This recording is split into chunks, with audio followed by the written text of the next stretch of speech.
Now, the election itself, there was an independent American pollster non-profit organization that went in there days before the election, and they published their results on June 15th in the Washington Post.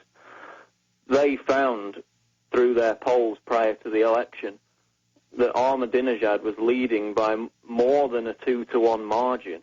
Because he was doing an anti-corruption campaign against the other group that is one of the most powerful factions. Ahmadinejad was actually popular with the people, weak with the elite. Exactly. It's the rich elite in Iran that support Mousavi. But they found that, and this is an independent Emmy Award-winning American polling company, this is not Iranian state TV, and they found that Ahmadinejad was going to win by a bigger margin than he actually did.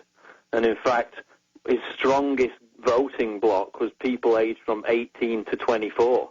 Now, you've got the westernized youth and some of the university graduates that are supporting Mousavi for their own reasons, and then you've got direct, blatant CIA involvement, which Obama denied, yet is admitted and on the record. 2007, ABC News, London Telegraph, and others reported that President Bush had given the CIA approval to launch covert black operations to achieve regime change in Iran. Stay there. Yeah, it's on record. And they admitted 4 groups, 3 of them Sunni Wahhabis, with the number 3 in al-Qaeda, launching attacks in Iran. Oh, our news didn't show those blown-up school buses and mosques and dams. Oh, no, they don't do that. They love al-Qaeda. The doublethink, the Crime Stop, and there's so many other points of how this is staged, and the polls show it was Ahmadinejad, and people don't know that this guy was really the insider, the Moussavi. Please continue, Paul. Yeah, we were just talking about the fact that an American polling company went into Iran before the election, and according to their studies from an investigation conducted in Farsi, they found that Ahmadinejad was probably going to win by more than a 2-to-1 margin. He won, but with a less than 2-to-1 margin.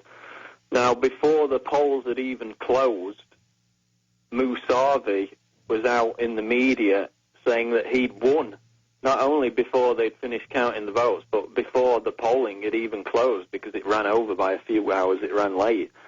So you've got Mousavi claiming he's already won, when all the previous polls would say he'd be easily defeated, he'd be trounced. And let's explain this. Let's explain this. The ruling council of experts, they decide who can run, and international groups that look at elections say they're some of the fairest in the world because it's rigged to begin with. They allow you to run. So, folks, you got to find out where Iran is on a map. You got to find out about the Islamic Republic system. You got to learn about the ruling council of mullahs. This is staged. This is a tempest in a teapot. Just like they said, "Where's the missing governor?" when they knew the whole time to discredit him. I mean, this is a staged event. Period. Watson, go ahead. Well, Alex, not only the most ignorant neocons think that Iranians are Arabs, they think that Ahmadinejad is a dictator, when in fact he is selected, as he just said, by the ruling Guardian Council, as was Mousavi. They selected both candidates, so why would they need to rig an election in which they select both candidates in the first place? So you've got Mousavi saying he's going to win before the before the polling's even closed.